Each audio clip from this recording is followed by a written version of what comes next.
Ketika anak-anak kita berteriak di jalanan, mengusung sangkur, membawa celurit, saling berkejaran, darah menetes di setiap sudut kota, motor-motor dibakar, orang menjerit penuh rasa ketakutan, kita hanya bisa diam. Ketika di sudut-sudut kota, anak-anak kita menenggak ciu. Ketika sudut-sudut kota, anak-anak kita makan eksimer. Ketika di sudut-sudut kota, anak-anak kita makan minuman oplosan.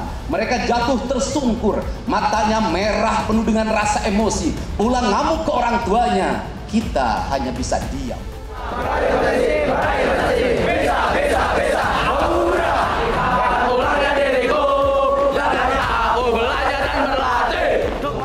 Kalau anak-anak dibangunkan jam 4 subuh, di mana letak salahnya dan di mana letak pelanggarannya? Kalau anak-anak dibangunkan kemudian disuruh membereskan tempat tidur, apa salahnya dan apa pelanggaran hak anaknya? Kalau anak-anak disuruh sholat subuh, apa pelanggaran haknya? Kalau anak-anak mengikuti kuliah subuh, apa pelanggaran anaknya? Kalau anak-anak disuruh ngantri kemudian makan pagi, sarapan pagi dengan telur, dengan nasi, dengan pisang dan minum susu, di mana letak salah?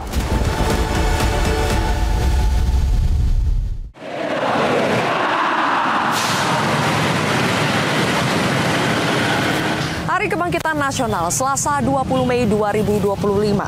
Tim kontroversi datang dari Jakarta ke Kota Bandung, Jawa Barat, tepatnya di lapangan Gasibu di depan Gedung Sate untuk melihat langsung para peserta bela negara atau mungkin pemirsa lebih mengenalnya dengan program barak militer ala Gubernur Jawa Barat Kang Deddy Mulyadi. Kami melihat langsung bagaimana mereka 273 anak para peserta program bela negara di Dodik Bela Negara Lembang hari ini mengikuti upacara kebangkitan nasional. Mereka bertindak sebagai petugas upacara dan juga peserta upacara. Nantinya juga akan melakukan defile dan mereka adalah bukti apakah program bela negara betul-betul bisa efektif untuk membuat anak-anak yang dilabeli sebagai anak-anak nakal menjadi anak-anak yang lebih baik. Hari ini kontroversi akan melihat langsung dan kami juga akan mewawancarai Gubernur Jawa Barat Kang Deddy Mulyadi.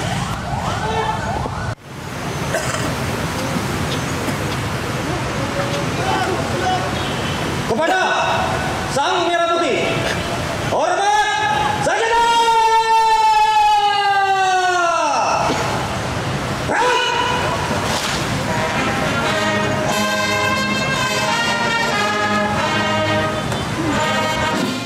Upacara Hari Kebangkitan Nasional di Gedung Sate atau di lapangan Gasibu ini sudah selesai. Kami melihat di situ ada tenda khusus untuk para orang tua siswa atau anak-anak yang mengikuti program bela negara di Dodik Lembang. Saya melihat ada salah satu orang tua di sini. Selamat pagi, dengan Ibu siapa? Ibu Trituti. Ibu Trituti. Ibu Trituti, kalau para orang tua dari anak-anak yang ikut bela negara dipakein pita putih ya Bu ya? Iya. Oh, pita putih. Oke. Ibu, anaknya ada yang ikut di situ, namanya siapa Bu? Muhammad Zaki Ali. Zaki. Itu usianya berapa tahun Ibu? Sekarang 16. 16 tahun. Oke.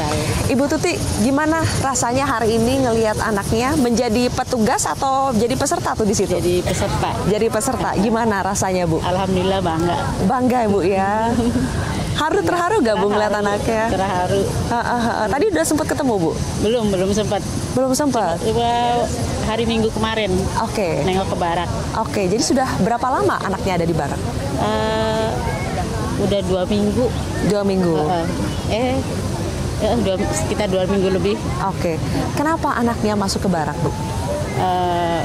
Karena alfanya banyak Bu, tanpa keterangan. Oh, absen sering nggak masuk kelas. Itu juga ditawarin sama guru, sama wali kelas. Ibu ini ada program gubernur, tanya bersedia nggak ikut. si Jaki.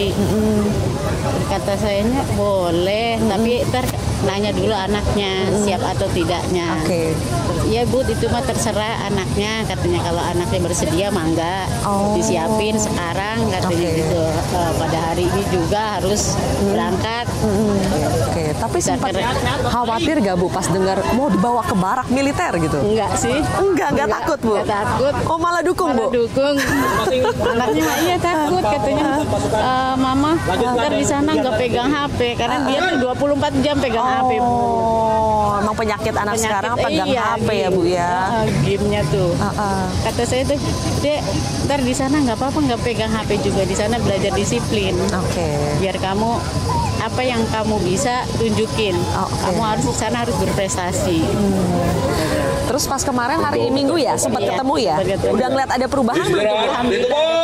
Berarti Ibu Tuti mendukung supaya program ini terus ada buat anak-anak yang lain? Mendukung. Oke, kalau gitu. Maju. Oke, makasih Bu Tuti ya. Terima kasih.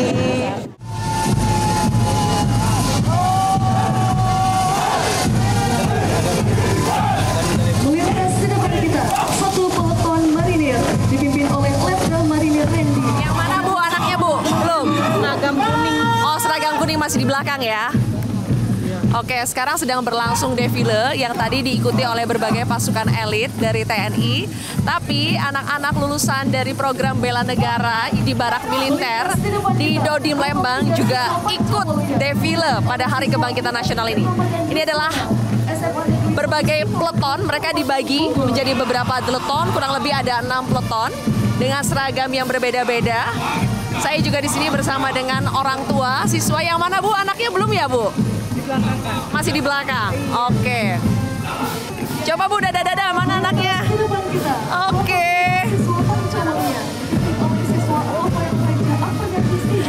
Bangga Bu. Ibu sampai terharu ya. Kenapa Bu? Bangga sekali melihatnya. Kangen. Udah lama nggak ketemu? Udah 2 minggu. Oke. Anaknya umur berapa? 17 tahun. Oke. Kenapa anaknya dibawa ke barak Bu? Karena saya yang ingin dia masuk sini karena udah tidak bisa diomong lagi sama orang tua dan sama mbahnya juga nggak bisa. Jadi kalau emang ini jalan terbaik ya udah. Ibu yang dorong supaya masuk ke barak ya? Dan dia pun mau. Dia mau ya. Terus ngelihat hari ini anaknya ikut defile baris berbaris dengan tertib, teratur, rapi. Dengan dia juga orangnya kan nggak pede. Semenjak dilatih di sana, alhamdulillah dia nurut, dia pede banget. Oh gitu. Ibu juga sempat nengokin ke sana nggak? Iya. Ngelihat ada perubahan Bu? Ada. Alhamdulillah ya. Jadi akan terus mendukung program seperti ini Bu. Bahkan kalau bisa saya pengen anak saya kelas 3 di sana kalau diizinkan oleh Pak Gubernur. Kelas 3 di mana? Masuk barak aja. Ya ampun Ibu ya. Karena kan dia kelas 2, ini mau naik kelas 3. Oke. Makanya saya ampun terima kasih banget sama Pak Gubernur. Terima kasih sama Bapak-bapak TNI di sana yang sudah mendidik anak saya dengan sabar. Dan hasilnya ya ini hari ini. Kami puas banget. Oke, baik. Sebagai orang tua pasti sangat berterima kasih ya Bu ya. Terima kasih Ibu.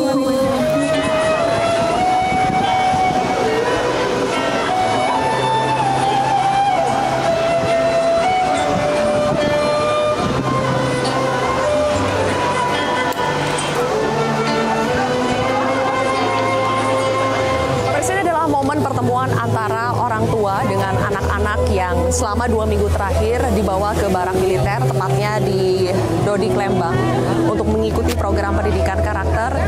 Suasana haru begitu terasa di sini karena orang tua merasa ada perubahan yang sangat signifikan dari karakter anak-anak mereka yang mungkin dulunya anak-anak mereka tidak mau mendengar orang tua, kemudian juga banyak membolos, tidak bisa dibilangi, tidak mau nurut. Setelah mengikuti program bela negara ini, banyak orang tua yang mengatakan kepada kami mereka melihat langsung perubahan dari segi sikap anak-anak mereka sekarang yang ternyata setelah mengikuti program ini, anak-anak juga sekarang lebih tersentuh ya setelah lama tidak mengikuti atau tidak mendengar lagi kabar dari orang tua mereka.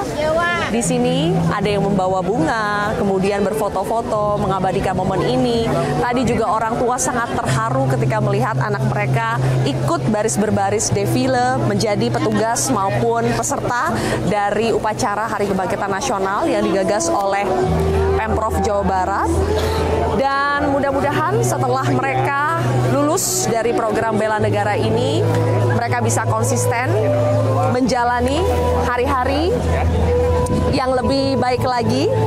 Bapak, boleh tadi Bapak pesan-pesannya untuk anak-anak yang sudah keluar dari barak militer, apa pesan-pesan untuk anak-anaknya, Pak?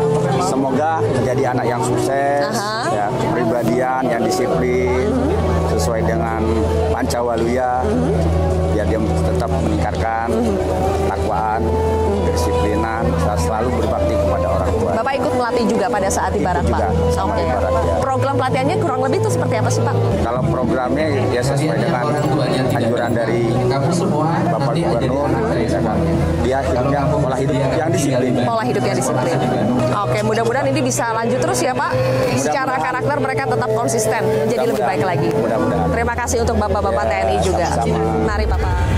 Bikin sambal kalau nggak pakai pedes nggak enak. Jadi kritik itu dianggap sebagai? Anggap itu adalah kalau orang Sunda mah cengek. Saya bingung dengan kalimat terlalu populis. Bukankah memang pemimpin harus populis?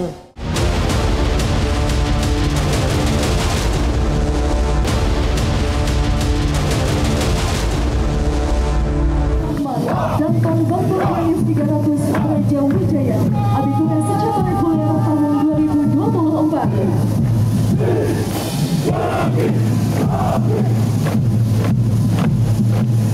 Melintas di depan kita.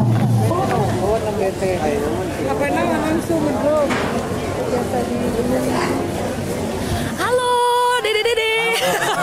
Gimana, boleh gak cerita pengalamannya selama mengikuti pendidikan bela negara di barak militer? Tentang apa? Dari apa dulu nih? Dari kesan-kesan secara keseluruhannya deh. Seneng gak? Ya, dari makanan mah justru paling seneng. Oh, dari makanan? Ya dong. Kenapa makanannya? Makanannya enak. Enak? Sehari makan berapa kali? 3 kali. 3 kali. Sama snack 2 kali. Snack 2 kali, Ya. total 5 ya? Iya. Makannya lebih berisi ya? Iya. Terus selain makanan, apa lagi? Senam. Senam, olahraga. Belajar ya, Kegiatan bela olahraganya. diri. Kayak, ya. Oh, ada belajar bela diri juga. Kayak mana bela dirinya? Boleh dilihat gak? Bela diri TNI. Kayak pencak silat gitu. Oke, boleh diperagain dikit gak? Aduh, peragain dikit. Ayo dong, ayo. Ayo, Nadia nih. Ini jawaranya ya? Iya. Kayak mana? Kan biasanya yang kiri. Yang kayak kuda-kuda gitu. Oke, coba. Tapi ini yang kanan. Oke. Kuda-kuda tengah sedang. Oke. Oh, ini tiap hari latihan Iya, ini. tiap pagi. Tiap pagi. Olahraga senam. Senam. Olahraganya dari jam 4 aja dari subuh. Jam 5 sampai jam 7. Lanjut dengan apel. Oke. Makan pagi dulu. Baru apel. Setelah apel? Setelah apel langsung kegiatan PBB. Itu di kelas tuh? Enggak lapangan. Sambil di jemur. Gimana cuaca sih? Kalau cuacanya nggak mendukung ya berarti di aula. Oke, habis PBB biasanya apa? Terus di aula. Di aula ngapain? Ini dulu, sholat duhur, habis sholat duhur baru makan. Oke, Terus, jadi ibadah tuh iya. pasti teratur, sholat makan teratur. Terus pembelajaran kayak di sekolah itu habis asar sampai jam maghrib. Maghrib kayak di sekolah. Jadi ada guru-guru. Ada sesinya iya. Jadi bukan cuma Dipisahin. bapak-bapak TNI aja. Iya. Oh, enggak. Kan ada yang kelas 10 sama kelas 11 dipisahin. Yang kelas 10 di kelas, kalau yang kelas 11 di aula di situ. Soalnya kebanyakannya kelas 11. Oke, jadi tetap belajar seperti biasa. Iya. Seperti pelajaran-pelajaran di sekolah gitu. Iya, Jadi nggak ketinggalan juga Enggak dong. pelajaran ya. Iya, enggak. Oke, jadi setelah 2 minggu di barak, habis itu apa lagi? Ada kelanjutan lagi nggak? Lebih mandiri, lebih teratur, disiplin. Jadi kalian sendiri merasakan perubahannya? Iya, merasakan. Makanya ini. Makanya ini ya. Oke, jadi sebelum masuk barak itu kayak gimana? Setelah masuk barak, setelahnya itu merasanya kayak gimana? Dari sini dulu. Merasa senang. Sebelumnya gimana? Sebelumnya merasa sedih. Sedih. Habis itu merasa senang. Senang karena ketemu banyak teman juga Iya, ya. banyak teman. Oke. Kalau ada perubahan secara karakter gitu, ada gak? Ada. Rasa apa? Rasanya kayak lebih semangat gitu, kayak lebih rajin gitu, kayak lebih berubah sedikit-sedikit lah. Sedikit-sedikit Iya, terus lanjut. terus lanjut, ya. Oke. Kalau kamu? Ternyata di sekolah di Barak itu tidak sesuai ekspektasi. Realitanya enak, tapi ekspektasinya kayak hukum terus, tapi realitanya enak ternyata. Oh, kirain bakal dihukum. Iya. Juga kayak bakal ngerasa kayak down, tapi enggak gitu. Iya. Ternyata tidak ada. Lebih kayak disiplin. Oke, malah semangat ya. Iya. Jadi kayak ala militer banget gitu, berasa gak sih? Sedang lah. Setengahnya. Tapi Iya. tidak tertekan. Tidak, enak. Enggak, Iya. enak. Iya, enak. Mau lagi kalau Mau masuk betah lagi. ini. Betah ya? Iya. Betah, oke. Kalau yang di sini apa merasa perubahan karakter apa gak? Merasa perubahannya lebih disiplin aja. Terus disiplin? agak kalau tentang sholat gitu lebih teratur dibanding dari rumah. Apalagi tidur selalu disiplin. Bangun pagi, mandi tiap pagi. Soalnya kalau siang nggak bisa mandi. Di sini di Barak minimal mandi jam 4. Jam 4 sore? Jam 4 pagi dong. Jam 4 Iya. pagi, oke. Ya harus mandi. Soalnya kalau siang nggak bisa banyak acara. Oke. Jadi overall senang ya, merasakan manfaatnya. Kalau teman-teman lain masih ada yang takut kalau ikut program ini, kalian bakal bilang apa? Ya, enak Rugi lah. kalau takut. Rugi banget, rugi. Kesempatan Soalnya emas. kan yang kesini juga harusnya 9 orang. Iya. Nah, yang mau kebetulan 5. Awalnya masih ya beradaptasi gitu kan, yang namanya beradaptasi susah gitu, kayak nyaman tapi gak nyaman gitu, tapi lama kelamaan kayak makin kesini ya nikmatin gitu. Tapi kangen ya sama orang tua? Pasti dong. Kangen. Tadi nangis-nangisan juga? Nangis. Kalau ketemu ibu nangis. Nangis ya. Oke, mudah-mudahan ini membawa manfaat untuk anak-anak yang lebih baik lagi, lebih hebat lagi. Semangat terus Ya, Dede. semangat. Terima kasih. Thank Terima kasih, you. Kak. Sama-sama. Baik, di acara Hari Kebangkitan Nasional yang juga diikuti oleh para peserta anak-anak yang dididik di program Bela Negara Barak Militer, kami juga melihat ada sosok Kak Seto, Ketua Lembaga Perlindungan Anak Indonesia, yang juga ikut melihat langsung, juga mengevaluasi pastinya Kak Seto ya, bagaimana sebetulnya pendidikan yang dilakukan di Dodik Lembang. Apakah betul-betul Kak Seto ini sesuai dengan tujuan untuk membenahi karakter anak-anak, atau masih ada yang perlu dievaluasi lagi, Kak? Iya, tentu ini sebagai suatu langkah awal dan intinya adalah melengkapi apa yang kurang yang dirasa oleh anak-anak ini, baik dalam lingkungan pendidikan formal di sekolah atau pendidikan informal di keluarga. Nah, ini adalah pendidikan non formal, dan apapun juga langkah pendidikan non formal sejauh itu baik untuk pembangunan karakter anak tentu harus didukung, dan tentu juga harus dikritisi, dievaluasi kalau ada yang kurang dan sebagainya. Semua terbuka demi kepentingan terbaik bagi anak-anak.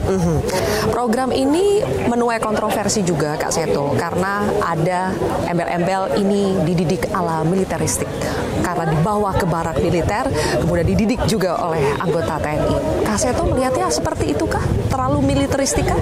Ya, dan ternyata saya melihat, kemudian juga mendengar dari suara anak-anak sendiri yang menyatakan sama sekali tidak ada tekanan, tidak ada paksaan dan sebagainya. Bahkan beberapa teman-teman yang mereka menyampaikan ingin juga ikut bergabung.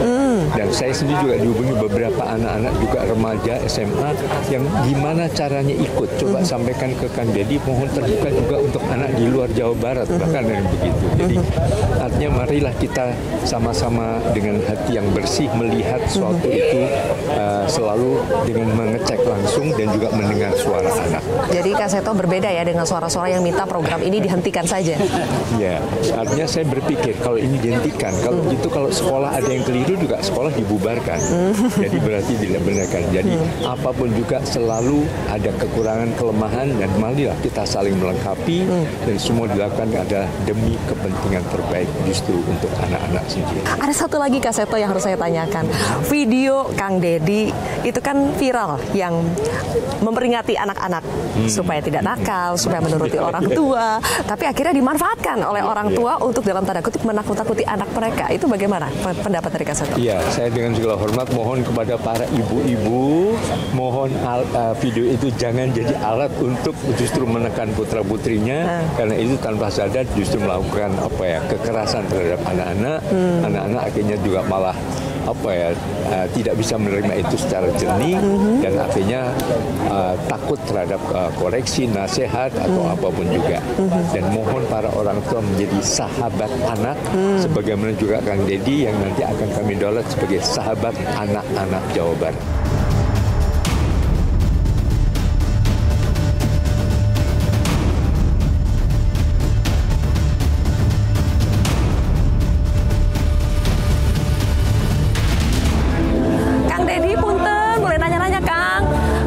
pelepasan hari ini kok istimewa sekali Kang Ya, dibuatnya. setiap peristiwa harus istimewa. Dan biasanya aktivitas yang saya lakukan ya seperti ini kan bukan baru bagi saya. Saya sejak saya jadi mahasiswa itu saya terbiasa membuat pendidikan buat anak-anak yang punya karakter khusus. Jadi bukan baru. Jadi saya ketika melihat ini, oh ini caranya. Ini caranya ya. Jadi overall ini akan diterapkan terus Kang Dedi. Dan kita akan dorong untuk ratusan ribu anak Jawa Barat untuk mengikuti program pendidikan ini. Dan nanti tidak terbatas pada anak-anak yang dianggap bermasalah. Anak-anak berprestasi akan kita siapkan. Para penerima beasiswa, baik beasiswa pelajar maupun santri, akan kita kelola dengan sistem pendidikan seperti ini. Tadi Kang Dedi berkali-kali menekankan label anak nakal itu harusnya tidak ada lagi. Sekarang mereka harus dilabeli sebagai anak-anak hebat. Anak hebat, anak kebangsaan. Anak-anak kebangsaan. Karena sekolahnya juga sekolah kebangsaan. Jadi sudah saya declare nama sekolahnya adalah sekolah kebangsaan. Oke, dan ini akan berlanjut sampai ratusan ribu orang. Ratusan ribu anak. Dan ada yang mereka diundang untuk sekolah di Dodik, ada yang nanti para pelatihnya turun ke sekolah-sekolah. Oke, dan tetap 2 minggu kan? 2 minggu, tapi sebenarnya mereka bukan 2 minggu, mereka tuh setahun. Campnya yang 2 minggu. Setelah itu pendidikan berkesinambungannya dilakukan dalam 2 minggu sekali. Oke. Jadi mereka ini nanti 2 minggu sekali dikumpulkan. Kang Dedi, menanggapi berbagai kritik yang terus ada sampai hari ini gimana nih Kang? Akan lanjut terus atau bagaimana? Bikin sambal kalau nggak pakai pedes nggak enak. Jadi kritik itu dianggap sebagai? Anggap itu adalah kalau orang Sunda mah cengek. Cengek itu apa Kang? Cabe, lombok. Nah itu adalah bagaimana ramuan yang kita buat ada unsur pedasnya kan jadi enak. Tapi Kang Dedi, jangan cuma kritik, harus ada solusi konkret juga yang ditawarkan ya? Bagi mereka yang memiliki kemampuan, sebaiknya kemampuan itu tidak diekspresikan di depan kamera saja, tapi ekspresikan dalam tindakan di lapangan. Karena negeri ini butuh tindakan, bukan wacana. Oke, meskipun ada beberapa kebijakan atau tindakan Kang Dedi yang dianggap terlalu populis, saya bingung dengan kalimat terlalu populis. Bukankah memang pemimpin harus populis? Saya pemimpin Jawa Barat itu falsafahnya populis, yaitu falsafah siri asa, siri asi, siri asu. Nu jauh orang deketin, nges deket orang pahetin, nges pahet orang layatkeun, layat silih wangikeun. Itu populis. Jadi maju terus Kang? Maju terus. Kan kita menjadi aneh misalnya, saya terlalu populis karena saya punya media sosial. Saya mah gratis media sosialnya punya sendiri. Orang lain kan mengerahkan tim media, mengerahkan tim konsultan, biayanya puluhan miliar. Sampai ada istilah gubernur konten. Iya, lebih baik jadi gubernur konten, punya konten sendiri daripada gubernur menggerakkan influencer. Buzzer ya Kang. Terima kasih Kang Dedi.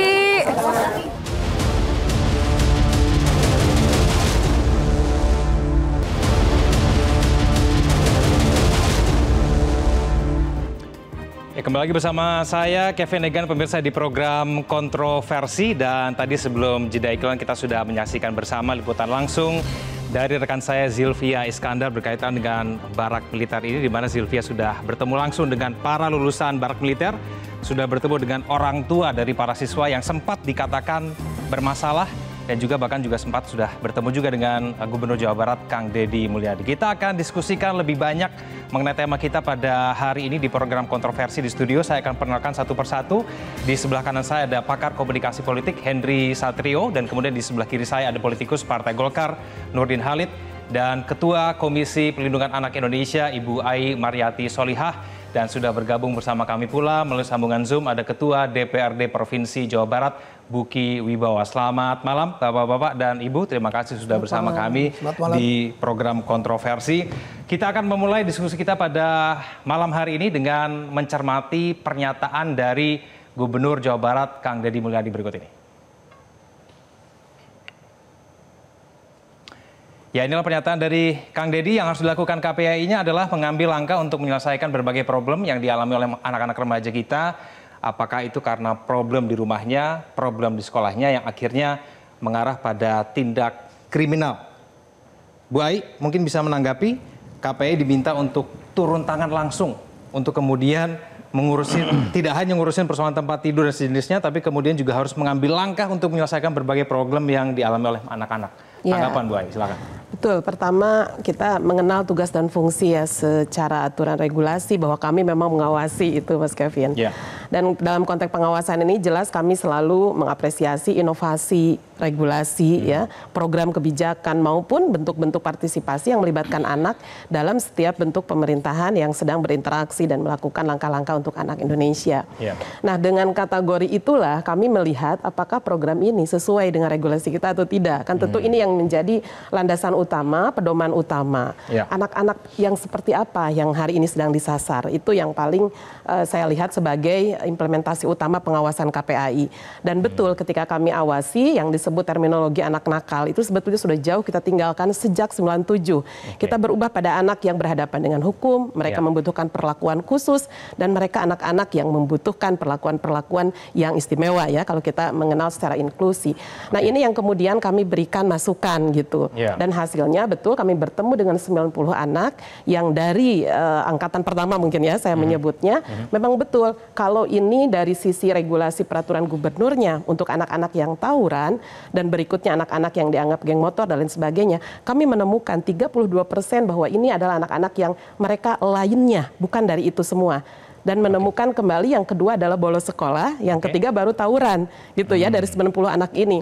Kemudian berikutnya, berikutnya itu barulah tawuran dan gang motor itu dan lain sebagainya. Sehingga peruntukan anak nakal dan kemudian siapa yang dimasukkan, ini yang kami kira mari sama-sama kita letakkan bahwa perlindungan anak itu harus dilabeli dengan anak-anak ingin kita didik, ingin kita tumbuh kembangkan karakternya, bukan pada stigmatisasi. Ini yang paling utama kami sebut sebagai aspek pemenuhan dan perlindungan hak anak.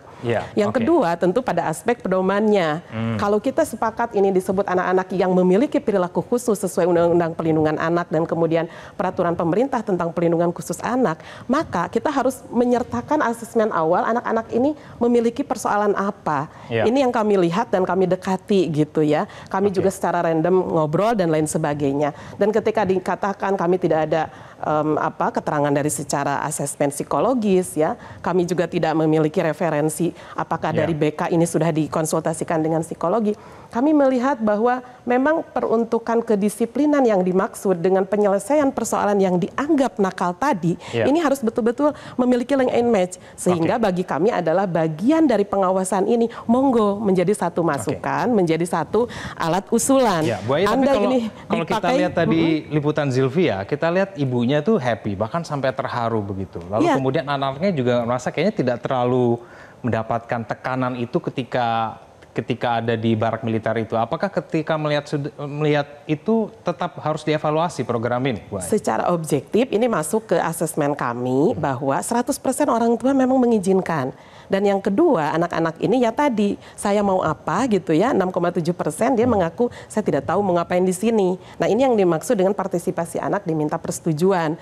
Yang pada akhirnya dikembangkan lagi. Oh ya, kamu diperintah, disuruh atau apa, nggak tahu. Pokoknya saya diminta untuk masuk ke sini. Tapi kalau dengan orang tua segala macam, kami lihat memang ada persetujuan.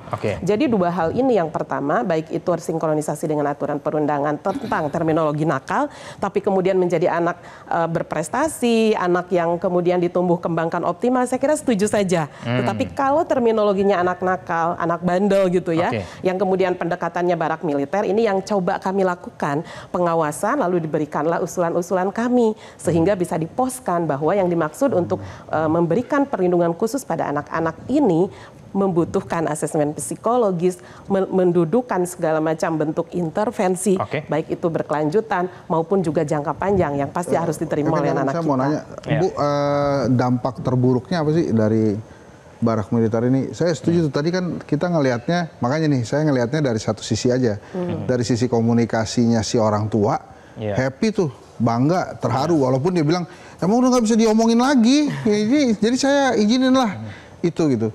Dan kelihatannya juga anak-anak itu juga bangga-bangga tuh. Kelihatannya ada lomba ya, makanya banyak yang dapat piala. Tapi dari sisi, saya nggak paham nih, dari sisi anak-anaknya itu. Menurut Bu Aya, emang apa sih dampak terburuknya kalau ini diteruskan gitu? Karena begini, menurut saya, kalau memang ini bagus, why not? Kenapa tidak kita duplikasi aja program KDM ini ke provinsi-provinsi lain yang memang mendapatkan atau memiliki masalah yang sama. Makanya menurut saya sih to the point aja. Kira-kira kalau ini diteruskan dampak terburuknya apa nih? Karena kelihatan dari hasilnya tadi positif gitu ya kelihatannya. Iya, saya lihat mereka sumringah semua. Nggak ada yang maksudnya nggak ada nangis-nangis, tantrum gitu. Kalau anak disebut anak nakal dari awal sampai hilir, kita ketemu beralumni nih, kamu kan lulusan anak nakal. Kalau di awal kita bilang ini mari adalah sekolah untuk menumbuh kembangkan karakter, dan mari kita juga lakukan berikan asesmen yang baik, yang kemudian akhirnya keluar misalnya, intervensinya ternyata harus memberi psikologis dukungannya. Karena 100% adalah persoalan keluarga ternyata ketika kami dekati. Jadi bukan semata-mata hanya pergaulan bebas atau ketidakdisiplinan anak ini, tetapi memang tripusat pendidikannya. Ada peran orang tua, anak itu dalam ekosistem sekolah dan masyarakat, termasuk bagaimana mereka masuk dalam lingkungan dan pergaulan yang mungkin keliru. Nah, inilah yang saya maksud sebagai pendekatan-pendekatannya bukan anak nakal, tetapi bagaimana pengembangan secara budi pekerti, pendekatannya secara emosional dan psikososial gitu. Nah, persoalan misalnya apakah barak militer ini menjadi satu-satunya, maka justru bagi kami ini adalah pilihan terakhir. Setelah orang tua give up, sekolah give up, asesmen psikologis keluar, dan kebijakan juga mendukung. Kalau ini menurut Sekarang saya memang, sangat positif. tapi kalau saya dulu ya ada P4, terus ada pendidikan moral Pancasila. Iya, betul. Sekarang saya nggak tahu tuh masih ada apa enggak. Tapi waktu saya sekolah, Kevin, Bang izin, ada istilah bangku depan bangku belakang tuh. Kami ini yang di bangku belakang nih katanya bandel-bandel nih dibandingkan yang di depan gitu. Cuma kalau di kehidupan nyata sekarang kelihatannya yang bangku belakang tuh banyak yang sukses ya tuh daripada bangku depan. Nggak, maksud saya apakah cukup bijak kita melihatnya dari satu program ini aja. Saya nggak paham terus terang psikologi komunikasinya. Tapi yang saya lihat bagaimana si ibu itu sumringah, memang sih akhirnya kayak udah gue serahin ke negara deh, gue udah gak sanggup lagi nih, ini anak udah gak bisa dibilangin. Dan akhirnya itu terlihat efektif begitu ya, tapi kan jangka panjangnya kita belum tahu. Nah, itu makanya tadi dari Bu Ain. Saya mau tanya dulu ke Pak Buki ya. Pak Buki, sebetulnya yang kemudian dilakukan oleh Kang Deddy ini sudah melalui konsultasi tidak sih ke DPRD, dan kemudian setelah melihat tadi ada yang lulus begitu ya dari barak militer ini, apakah DPRD juga akhirnya sepakat begitu bahwa ini ide yang bagus dan kemudian patut untuk dilanjutkan, Pak Buki? Ya, begini, kebetulan saya itu kader Gerindra, Partai Gerindra. Jadi di partai kami, semua ketika kami dilantik menjadi anggota Dewan, itu kita masuk ke namanya diklat ya, di Hambalang selama 2 minggu juga. Tujuannya adalah supaya peserta diklat itu memiliki mental, sikap, kedisiplinan yang tinggi, mengembangkan rasa tanggung jawab yang lebih kuat gitu ya, terus berjiwa kepemimpinan, kemudian menanamkan jiwa Pancasila, cinta tanah air, dan tentu saja nasionalisme. Nah, ini saya kira hampir sama lah ketika kepala daerah lalu yang baru dilantik itu juga kan masuk retreat dulu ya gitu selama 2 minggu. Saya kira hampir sama tujuannya. Nah, untuk anak-anak ini menurut saya melihat kok KPI ini terlalu berpikir regulatif ya, jadi terlalu kaku menurut saya, padahal kita butuh terobosan-terobosan. Harus diingat satu sisi, kita ini sedang masuk di era percepatan, ilmunya disebut dromologi.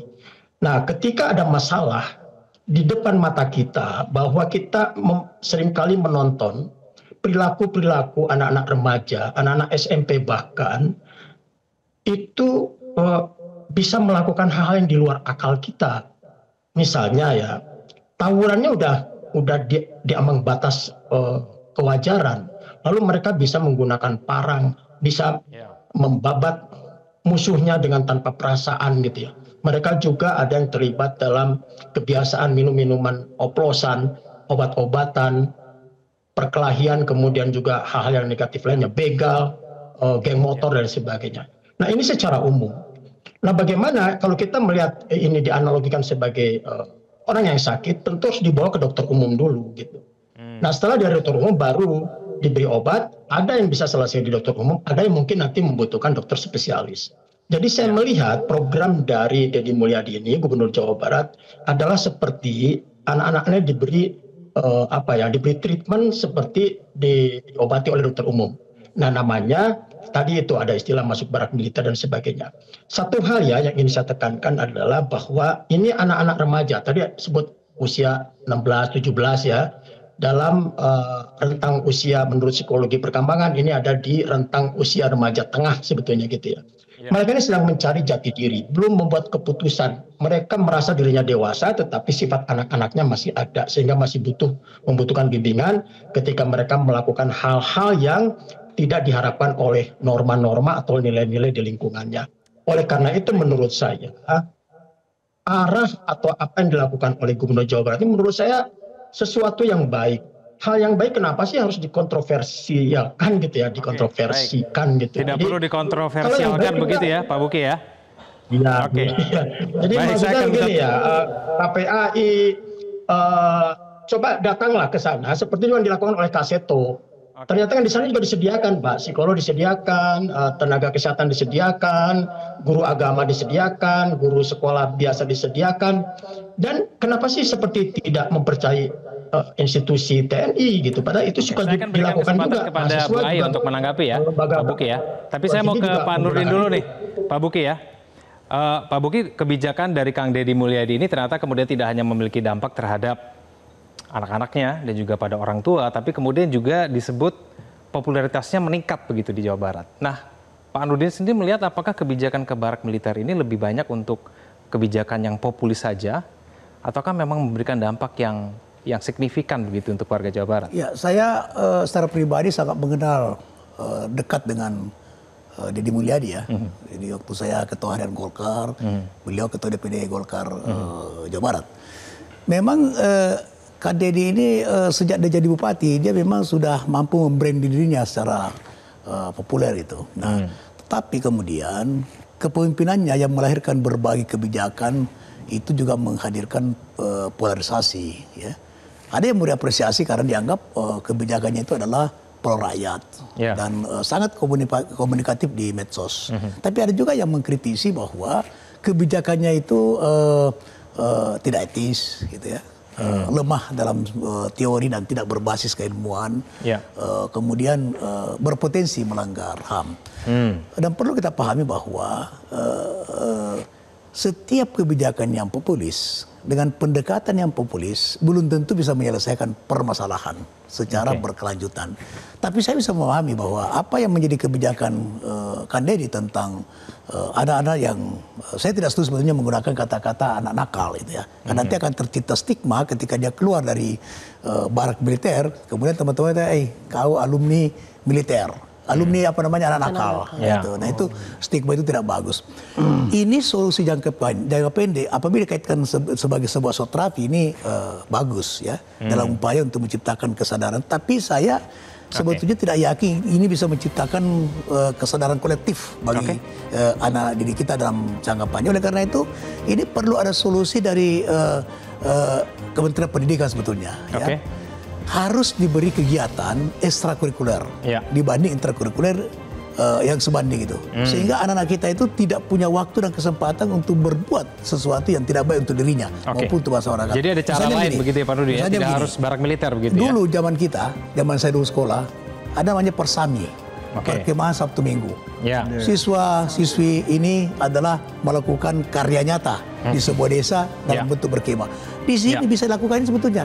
Jadi kegiatan-kegiatan seperti ini kemudian hadirkan personel TNI untuk memberikan pelatihan-pelatihan yang bisa menciptakan kedisiplinan untuk menghadirkan kesadaran. Jadi nggak perlu ke barak militer begitu ya Pak Rudin? Oke, baik. Kita akan jeda dulu pemirsa, jangan kemana-mana, kontroversi akan kembali.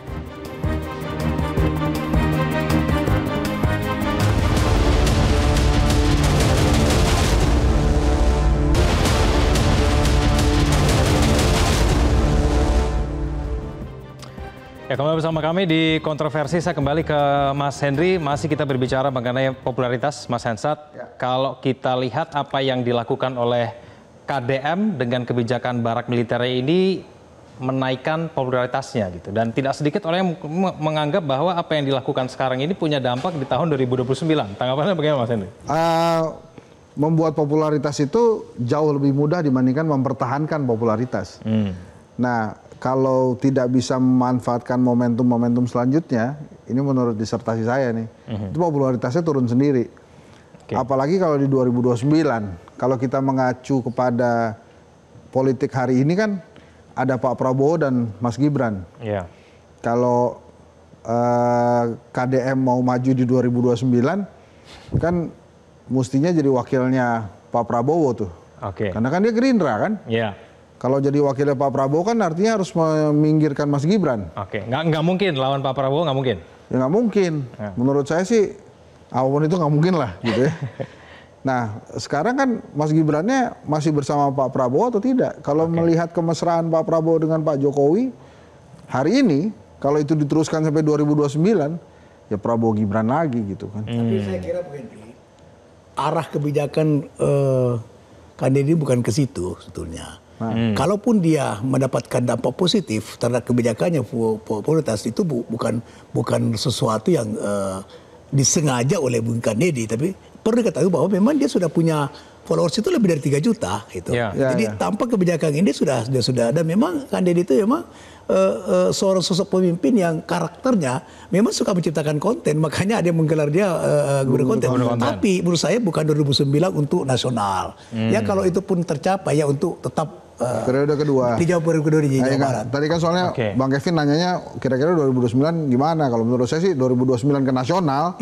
Itu agak kecil kemungkinannya. Selama Prabowo Gibrannya masih bersama. Tapi kalau kemudian ternyata Mas Gibran memutuskan untuk maju lawan Pak Prabowo, itu beda lagi. Nah, dia bisa mendampingi Pak Prabowo. Tapi maksudnya gaya kepemimpinan Kang Deddy ini memang disukai oleh warga Jawa Barat dan bahkan nasional deh. Memang gaya seperti ini kemudian dicari.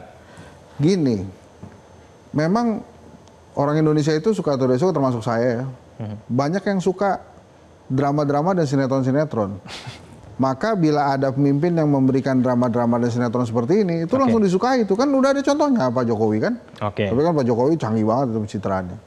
Nah sekarang kan pertanyaan kritisnya buat masyarakat Jawa Barat, hasil pembangunannya yang diinginkan dari Kang Deddy apa? Gitu kan. Nah sekarang kan memang dia masih sebatas memberikan atau memperkenalkan diri lah. Ini loh saya loh, gubernur Anda gitu. Tapi kemudian pembangunannya mau seperti apa? Apa yang kemudian ingin diraih oleh Kang Deddy? Karena pembangunan manusia itu intangible tuh. Biasanya kalau di kampanye nggak bisa dijual tuh. Yang bisa dijual tuh, ini saya bangun ini, saya bangun ini, saya bangun ini, atau saya berikan apa, berikan apa, berikan apa. Jadi menurut saya kalau dalam langkah politik ini sih bagus-bagus aja. Hanya memang hati-hati, media sosial itu juga kejam terhadap sosok-sosok yang ada di dunia itu gitu. Jadi kalau salah sedikit, slip sedikit, bisa itu dihujamnya juga kencang banget tuh. Itu bisa masuk Midnight Live itu ntar. Baik. Saya ke Bu Ai dulu. Bu Ai, tampaknya Kang Deddy mau melanjutkan program ini. Tadi disampaikan juga ketika bersama dengan Sylvia. Bagaimana kemudian respon KAI kalau misalnya program ini akan berkelanjutan, tidak sampai di sini, masih banyak lagi siswa-siswa yang akan dikirim ke barak militer? Iya, mendidik anak penuh dengan uswah, ya, rahmah, mas'uliyah, rasa bertanggung jawab. Saya kira bagian itulah kita menjadi orang tua yang sesungguhnya, mau pendekatannya program, mau pendekatannya inovasi, saya kira mari letakkan secara proporsi bahwa ini adalah anak-anak yang membutuhkan tumbuh kembang yang optimal. Tentu anak Indonesia ini akan memimpin kita sampai Indonesia 2045 itu Indonesia emas dari anak-anak yang hari ini. Sehingga kalau kami melihat mau jangka pendek, jangka panjang, mari proporsinya anak-anak Indonesia ini bukan disematkan dari stigma buruk. Harus nakal dulu baru dia dapat fasilitas mewah. Kita reformasi sudah hampir 27 tahun, tapi kok masih aja ada stigma-stigma yang dimunculkan hanya untuk memberikan pendidikan yang optimal. Bagi saya anak-anak Indonesia ini harus lebih menikmati hak-haknya secara optimal, tidak boleh ada stigma yang buruk, dan mari sama-sama orang tua, masyarakat, sekolah, kita bahu-membahu bahwa ini tripusat pendidikan. Anak-anak menikmati hak hari ini dan masa yang akan datang adalah mari kerja kita bersama, bukan hanya sebuah pendekatan misalnya program tertentu yang mungkin itu hanya akan menimbulkan beberapa hal secara politis saja. Tetapi bagi kami ini adalah komitmen dan itu harus dirawat, dijaga semangat Kang Deddy untuk selalu bersama anak-anak Indonesia. Oke, kita akan awasi bersama program-program dari Kang Deddy Mulyadi. Terima kasih Bu Ai, Pak Nurdin juga terima kasih, dan Mas Hendra terima kasih, dan juga Pak Buki yang sudah bergabung bersama kami di luar studio. Terima kasih atas waktunya, waktu kita terbatas. Pemirsa, mengirimkan anak bermasalah ke barak militer mungkin ide yang revolusioner, ide yang juga buat penggagasnya tambah populer. Kita akhiri kontroversi, saya Kevin Egan, pamit undur diri, terima kasih atas perhatian Anda, sampai jumpa.